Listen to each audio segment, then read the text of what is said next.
নমস্কার বন্ধুরা, SB academic সেন্টারের প্রত্যেকটা ছাত্রছাত্রীকে স্বাগত। আজকে আমি নবম শ্রেণীর ইতিহাস সলভ করাচ্ছি। দেখতেই পারছো জিকে পাহাড়ি ও ডক্টর সুভাষ বিশ্বাস এই বইটা সলভের জন্য রিকোয়েস্ট করছে ছায়া প্রকাশনীর বই। আজকে আমি তোমাদের যেটা সলভ করবো সেটা কিন্তু দ্বিতীয় অধ্যায় সলভ করবো, বিপ্লবী আদর্শ, নেপোলিয়নীয় সাম্রাজ্য ও জাতীয়তাবাদ। তো দেখো, এই দ্বিতীয় অধ্যায় থেকে যে প্রশ্নগুলো আছে সেই প্রশ্নগুলো সুন্দর করে তোমাদের সামনে আমি তুলে ধরছি। সম্পূর্ণ ভিডিওটা দেখবে, চ্যানেলের সঙ্গে যুক্ত থাকবে, চ্যানেলটাকে সাবস্ক্রাইব করবে, তোমাদের সমস্ত বন্ধুদের মধ্যে শেয়ার করবে। প্রথম প্রশ্ন বলেছে, নেপোলিয়নের জন্মগ্রহণ করেন কার্সিকা দ্বীপে। দুই থেকে প্রশ্ন, নেপোলিয়ন নীলনদের যুদ্ধে পরাজিত করেন ইংল্যান্ডের কাছে, পরাজিত হন ইংল্যান্ডের কাছে। নেপোলিয়ন সম্রাট উপাধি গ্রহণ করেন 1804 খ্রিস্টাব্দে। পরের প্রশ্ন আমাদের 4 দিকের প্রশ্ন, অ্যামিয়েন্সের সন্ধি স্বাক্ষরিত হয় 1802 সালে। 5 দিকের প্রশ্ন, পোপ কোথায় শাসক ছিলেন? অ্যান্সার হবে রোমের। 6 দিকের প্রশ্ন, নেপোলিয়ন ইটালিতে কতগুলি রাজ্য প্রতিষ্ঠা করেন? অ্যান্সার হবে 39টি। 7 দিকের প্রশ্ন, নেপোলিয়ন নিজের ভাই দ্বিতীয় জোসেফকে কোথায় সিংহাসনে বসেন? অ্যান্সার হবে ইটালি। পরের প্রশ্ন 8 দিকের প্রশ্ন, নেপোলিয়ন কোন দেশের বিরুদ্ধে মহাদেশীয় অবরোধ ব্যবস্থা ঘোষণা করেন? ইংল্যান্ডের। 9 দিকের প্রশ্ন, লিপজিগের যুদ্ধ সংঘটিত হয় 1813 সালে। কনসুলেটের শাসন প্রবর্তিত করেন নেপোলিয়ন। পরে প্রশ্ন, নেপোলিয়ন পোপ এর সঙ্গে ধর্মমীমাংসা চুক্তি স্বাক্ষর করেন সপ্তম পায়স। 12 দিকের প্রশ্ন, ইউনিভার্সিটি অফ ফ্রান্স প্রতিষ্ঠিত হয় 1808 খ্রিস্টাব্দে। কার উদ্যোগে ফ্রান্সের বিরুদ্ধে তৃতীয় শক্তিযুদ্ধ গড়ে ওঠে? ইংল্যান্ডের বিরুদ্ধে। ট্রাফালগারের নৌযুদ্ধ ফ্রান্সের বিপক্ষে হয় ইংল্যান্ড। নেপোলিয়নের মৃত্যু হয় ড্যাশ খ্রিস্টাব্দে 1821 খ্রিস্টাব্দে। এবার দেখো এই প্রশ্নগুলো সলভ করছি। এক দিকের প্রশ্ন কী বলেছে, নেপোলিয়ন এবার সত্য মিথ্যা, যেটা সত্য সেটা রাইট মেরেছি, যেটা মিথ্যা সেটা কেটে দিয়েছি। নেপোলিয়ন সম্রাট হিসেবে ফ্রান্সের সিংহাসন দখল করেন, এটা সত্য আছে। 2 দিকের প্রশ্ন, ফ্রিডল্যান্ডের যুদ্ধে ফ্রান্সের কাছে রাশিয়ার পরাজিত হন, এটা ঠিক আছে। ফ্রান্স ও স্পেনের মধ্যে অ্যামিয়েন্সের সন্ধি স্বাক্ষরিত হয়, এটা ভুল আছে।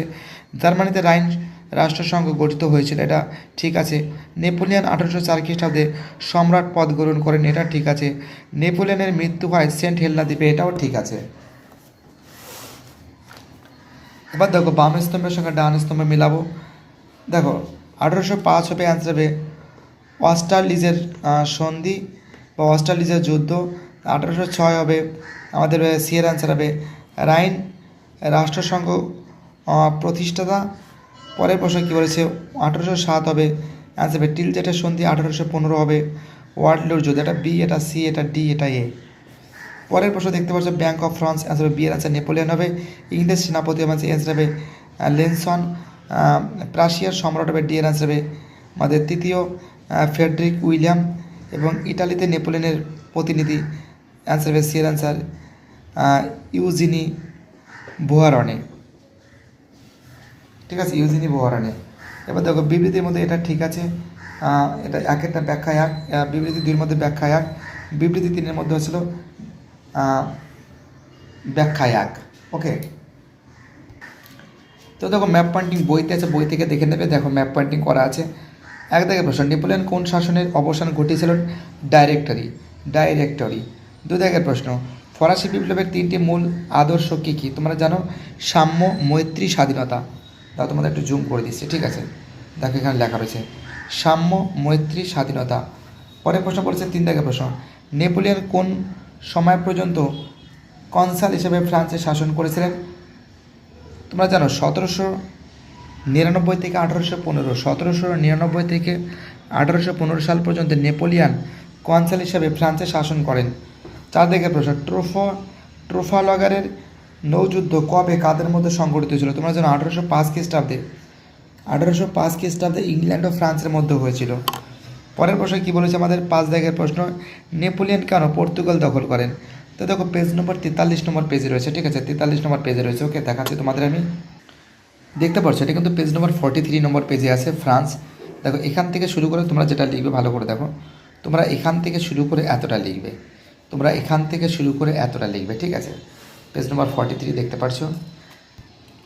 পরের প্রশ্ন আমাদের কী বলেছে, আমাদের পরের প্রশ্ন বলেছে 5 দিকের প্রশ্ন, নেপোলিয়ন কেন পর্তুগাল দখল করে? এত বলেই দিয়েছি, 43 নম্বর পেজে বলে দিয়েছি। অর্থাৎ কী বলেছে, ওয়েলেসলি কে ছিলেন? তোমরা জানো ইংরেজ সেনাপতি ছিলেন, ইংরেজ সেনাপতি। রাশিয়া অভিযানে নেপোলিয়নের কোন বাহিনী বিশেষ ক্ষতিগ্রস্ত ছিল? গ্র্যান্ড আর্মি বাহিনী, গ্র্যান্ড আর্মি বাহিনী। এবার দেখো এই প্রশ্নগুলো ফটাফট করে সলভ করে দিচ্ছি। প্রথম প্রশ্ন বলেছে কনসুলেটের শাসন কি? পেজ নম্বর 36-এ রয়েছে, 36 নম্বর পেজে। এবং নেপোলিয়ন কবে কীভাবে সম্রাট উপাধিতে লাভ করেন? এটাও পেজ নম্বর 36-এ। দেখো পেজ নম্বর 36 দেখতে পাচ্ছ। দেখো দুটো প্রশ্নের অ্যান্সার একই হবে, তোমরা এখান থেকে শুরু করবে। দেখো তোমাদের আমি বলছি, ক্ষমতা দখল এই ডাইরেক্টরি শাসন থেকে শুরু করে, ঠিক আছে, ঠিক এতটা। দেখো এই দুটো প্রশ্নের অ্যান্সার কিন্তু একই আছে, দুটো প্রশ্নের অ্যান্সার কিন্তু একই আছে। ভালো করে বোঝো আমি কী বলছি। 1 নম্বর প্রশ্ন এবং 2 নম্বরের প্রশ্নের অ্যান্সার কিন্তু সেম আছে, ঠিক আছে, সেম আছে। ওকে, দেখতে পাচ্ছ কীভাবে সম্রাট হন। দেখো সম্রাট হন, দেখতে পাচ্ছো পুরো একই টাইপের আছে অ্যান্সার। 3 দাগের প্রশ্ন, কোড নেপোলিয়নের 2টি ত্রুটি লেখো। পেজ নম্বর 37-এ আছে, দেখতে পাচ্ছ পেজ নম্বর 37, ঠিক আছে। কোড নেপোলিয়নের 2টি ত্রুটি লেখো। দেখো ত্রুটিটা কী লিখবে তোমরা? কোড নেপোলিয়নের ত্রুটি। দেখো এই রোমান 1 দেখতে পাচ্ছ, এই রোমান 1 এবং রোমান 2 দুটোই লিখবে। এই রোমান 1 রোমান 2, ঠিক আছে, দুটো লিখলেই হয়ে যাবে। কোড নেপোলিয়নের ত্রুটি। চলো আমাদের পরের প্রশ্ন কী বলেছে? 4 দাগের প্রশ্ন, কোড নেপোলিয়নের ত্রুটি হয়ে গেছে। 5 দাগের প্রশ্ন, ক্যাম্পো ফর্মীয় সন্ধি কবে কাদের মধ্যে স্বাক্ষরিত হয়? তোমরা জানো 1797 খ্রিস্টাব্দে নেপোলিয়ন ও অস্ট্রিয়ার মধ্যে কিন্তু, অর্থাৎ ফ্রান্স এবং অস্ট্রিয়ার মধ্যে হয়েছিল। কত সালে? 1797 সালে। পরের প্রশ্ন আমাদের বলেছে 6 দাগের প্রশ্ন, ফ্রিডল্যান্ডের যুদ্ধ কবে কাদের মধ্যে হয়েছিল? তোমরা জানো 1807 সালে নেপোলিয়ন এবং রাশিয়ার মধ্যে, অর্থাৎ ফ্রান্স এবং রাশিয়ার মধ্যে হয়েছিল। পরের প্রশ্ন, কোন সন্ধির মাধ্যমে এই যুদ্ধের অবসান ঘটায়? টিল সিটের সন্ধির মাধ্যমে এটা অবসান হয়েছিল। 7 দাগের প্রশ্ন, নেপোলিয়ন জার্মানিতে কয়টি রাষ্ট্রমণ্ডল প্রতিষ্ঠা করেন ও কী কী? পেজ নম্বর 42-তে আছে। 7 নম্বরের প্রশ্ন অ্যান্সার পেজ নম্বর 42। দেখতে পাচ্ছ পেজ নম্বর 42। তোমরা লিখবে এখান থেকে শুরু করে এতটা লিখবে, এখান থেকে শুরু করে এতটা লিখবে। চলো আমাদের পরের প্রশ্ন কী বলেছে দেখা যাক। চলো আমাদের পরের প্রশ্ন 8 দাগের প্রশ্ন বলেছে, মহাদেশীয় অবরোধ প্রথা বলতে কী বোঝো? পেজ নম্বর 42-তে রয়েছে, দেখতে পাচ্ছ পেজ নম্বর 42, ঠিক আছে। মহাদেশীয় অবরোধ ব্যবস্থা দেখাচ্ছি তোমাদের আমি নিচের দিকে। এই যে মহাদেশীয় অবরোধ ব্যবস্থা বলতে কী বোঝো?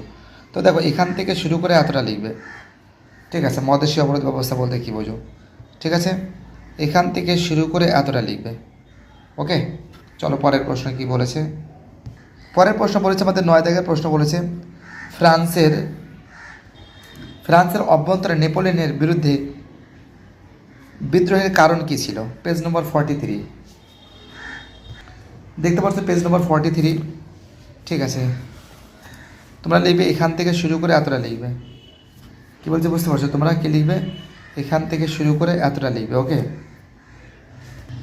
চলো আমাদের পরের প্রশ্ন কী বলেছে? 10 দাগের প্রশ্ন বলেছে, নেপোলিয়ন কোন নির্দেশের দ্বারা মহাদেশীয় অবরোধ ব্যবস্থা ঘোষণা করেন? পেজ নম্বর 42 রয়েছে, দেখতে পাচ্ছেন পেজ নম্বর 42। কোন নির্দেশের দ্বারা নেপোলিয়ন কোন নির্দেশের দ্বারা মহাদেশীয় অবরোধ ব্যবস্থা ঘোষণা করেন? দেখো এই দেখো নির্দেশ, বার্লিন ডিগ্রি, ওয়ারশ ডিগ্রি, ঠিক আছে, ঠিক আছে, ফন্টেনব্লো ডিগ্রি, এই যে এর মাধ্যমে কিন্তু মহাদেশীয় ব্যবস্থা কিন্তু ঘোষণা করেছে। তোমরা এখান থেকে শুরু করে এতটা লিখতে পারো, বা তোমরা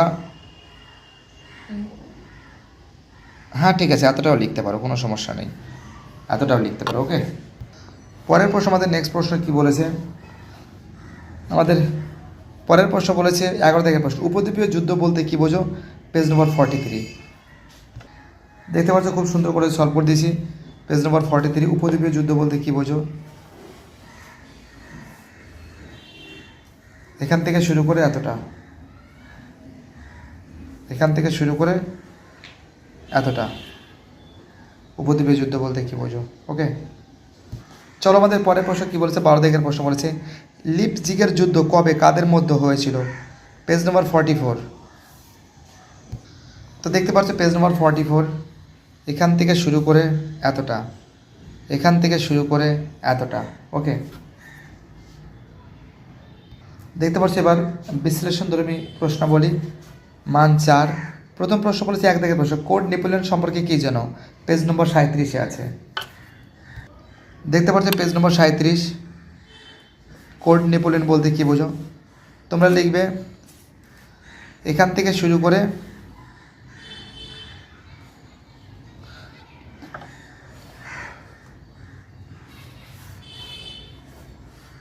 এতটা। যদি এর মাঝখান থেকে তোমরা একটু কাটিং শাটিং করবে, ঠিক আছে। কোড নেপোলিয়ন বলতে কী বোঝো? এখান থেকে শুরু করে পেজ নম্বর 37, এখান থেকে শুরু করে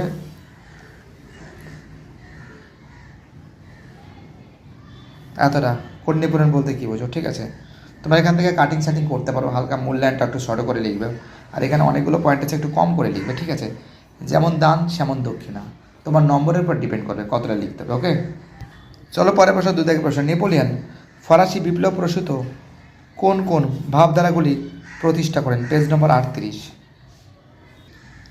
কোন কোন ভাবধারাগুলি প্রতিষ্ঠিত করেন? পেজ নম্বর 38 দেখতে পাচ্ছ।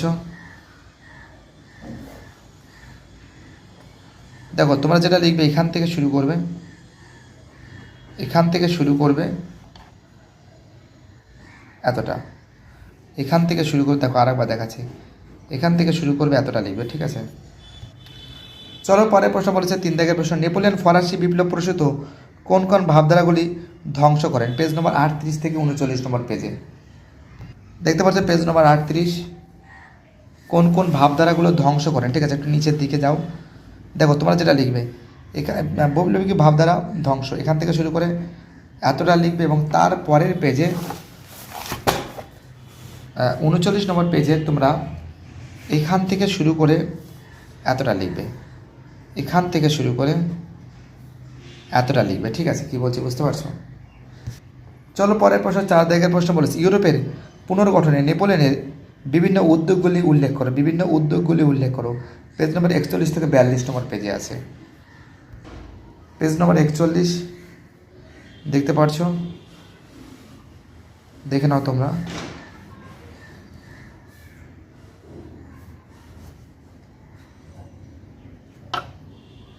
দেখো এখান থেকে শুরু করে এতটা লিখবে, এখান থেকে শুরু করে এতটা লিখবে, তার পরের পেজে এখান থেকে শুরু করে এতটা লিখবে, এখান থেকে শুরু করে এতটা লিখবে, ওকে। চলো 5 দাগের প্রশ্ন কী বলেছে, আইবেরি উপদ্বীপে নেপোলিয়ন অভিযানের পরিচয় দাও। পেজ নম্বর 43 নম্বর পেজে দেখতে পাচ্ছ। পেজ নম্বর 43 নম্বর পেজ, 43 নম্বর পেজে তোমরা লিখবে আইবেরি উপদ্বীপ, এখান থেকে শুরু করে, ভালো করে দেখো কী বলছি, এখান থেকে শুরু করে সব লিখবে, কোন মাঝখানে একটু কাটছাট করতে পারো, কোনো সমস্যা নেই। শুরু করে তোমরা এতটা লিখবে, ঠিক আছে। চলো আমাদের পরের প্রশ্ন, 6 দাগের প্রশ্ন, মহাদেশীয় অবরোধ কার্যকর করতে গিয়ে নেপোলিয়ন রাশিয়ার অভিযান পরিচয় দাও। পেজ নম্বর 43 থেকে পেজ নম্বর 44 দেখতে পাচ্ছ। এখান থেকে যে প্রশ্ন করেছে পেজ নম্বর 43 থেকে,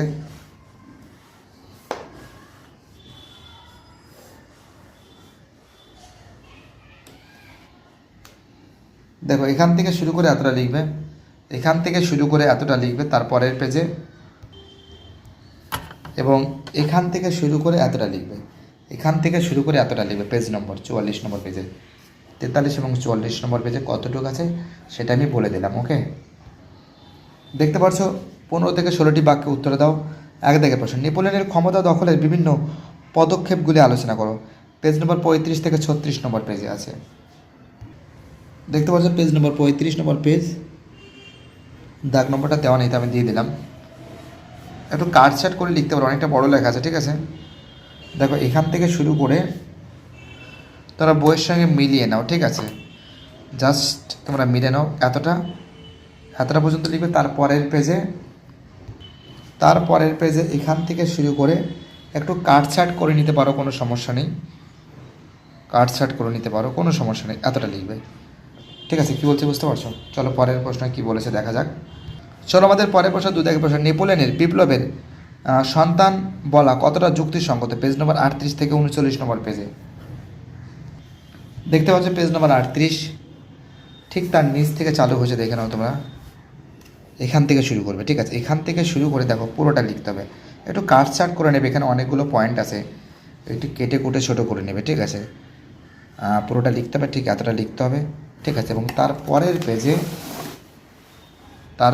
পেজে 39 নম্বর পেজে দেখতে পাচ্ছি তুলে ধরেছি তোমাদের সামনে, ওকে। 39 নম্বর পেজের ঠিক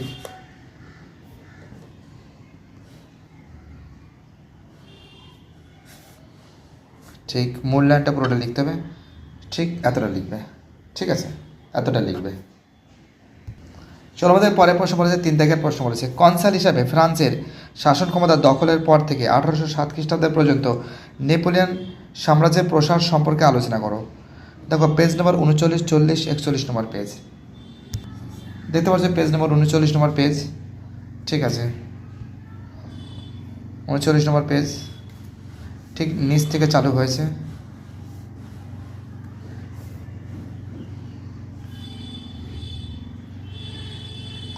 এই যে এখান থেকে শুরু করে পুরোটা লিখতে হবে, ঠিক আছে, দেখাচ্ছি তোমাদের আমি। এখান থেকে তারপরে এই যে 40 নম্বর পেজটা পুরোটা লিখতে হবে, 40 নম্বর পেজটা পুরোটা লিখতে হবে, ঠিক আছে।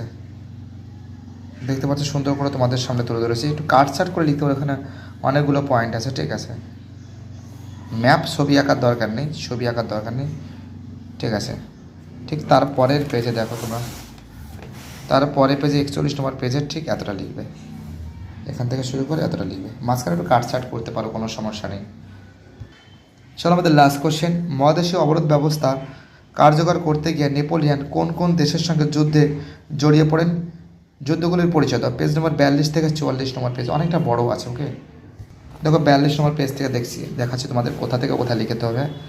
তোমাদের প্রথমে এখান থেকে শুরু করে এতটা লিখতে হবে, ঠিক আছে।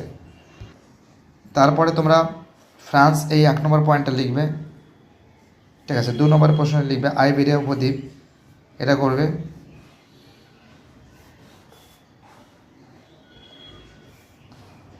দেখতে পাচ্ছ খুব সুন্দর করে তোমাদের সামনে তুলে ধরেছে রাশিয়ার পয়েন্টটা পুরোপুরি তুলবে, ঠিক আছে।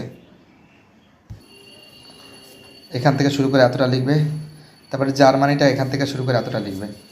তো সম্পূর্ণরূপে কিন্তু তোমাদের কিন্তু হয়ে গেছে। তোমরা কিন্তু এক্সট্রা একটা কোশ্চেন আমি বলছি, শতদিবসের সংস্কার কিন্তু পড়ে যাবে, ঠিক আছে। শতদিবসের সংস্কারটা ভালো করে পড়বে, রাজত্ব সংস্কার। দেখো এটা হয়ে গেছে, সেন্ট হেলেনা দ্বীপ, এটাও তোমাদের পড়ে যেতে হবে, এটা সেন্ট হেলেনা দ্বীপে, জানো তো। এখানে কিন্তু সেন্ট হেলেনা দ্বীপে কিন্তু মৃত্যুবরণ করেন, এটাও দেখে যাবে। তো দেখো আমাদের দ্বিতীয় অধ্যায় হয়ে গেছে, আমি পরের দিন 3rd চ্যাপ্টার সলভ করে দেবো, ঠিক আছে। এই 3rd চ্যাপ্টারে কী আছে ওটা দেখে নিই, 3rd চ্যাপ্টার মানে একটা বড়ো আছে দেখে মনে হয়। যারা ভিডিওটা দেখছো তাদের আমি অসংখ্য ধন্যবাদ জানাই, কারণ তোমাদের সাপোর্ট, তোমাদের ভালোবাসা এসবি একাডেমিক সেন্টার সব সময়ের জন্য পেয়েছে। বাই টাটা, সবাই ভালো থাকবে।